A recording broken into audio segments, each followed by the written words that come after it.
Baptism అంటే ఒక మాట చెప్పండి, saying Jesus I need you. యేసయ్యా నువ్వు కావాలి యేసయ్య. నేను మంచిగా ఉంటానని కాదు, నన్ను మంచిగా చెయ్యి. అదే నువ్వు బాప్టిజం తీసుకున్న తర్వాత అన్నిట్లో లేదు, పరిపూర్ణతలోకి వెళ్తామంట. రోజు చెక్కబడతామంట, రోజుకి మార్పు వస్తుందంట. సో బాప్టిజం తీసుకున్న వెంటనే ఒక పొరపాటు కనబడిందా, ఒక తప్పు చేసావు, do not get immediate discourage. Your transforming. రాత్రికి ఎవరు ట్రాన్స్ఫార్మ్ అయిపోరు.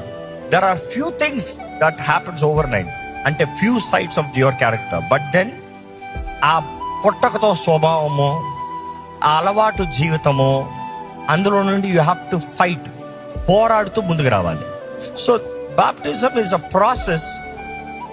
బాప్టిజం అనేటప్పుడు అనేక రకాల బాప్టిజం ఉంటుంది. యేసుప్రభు అంటాడు, నా ముందున్న ఈ బాప్టిజం మీరు తీసుకోగలరా అని అడుగుతారు. నేను త్రాగే ఈ బాప్టిజంలో మీరు పాలు పొందగలరా అంటారు. Which means emerging, surrendering, becoming one with a purpose. దేవునితో సమర్పించుకుని దేవునితో ఒకటవ్వండి. దాని తర్వాత జీవిత విధానాలు వేరు. మీరు దేవునితో ఒకటవ్వకుండా, దేవునితో సమాధాన పడకుండా, దేవునితో ఐక్యపరచబడకుండా జీవితంలో జయం కొరత అవ్వదు.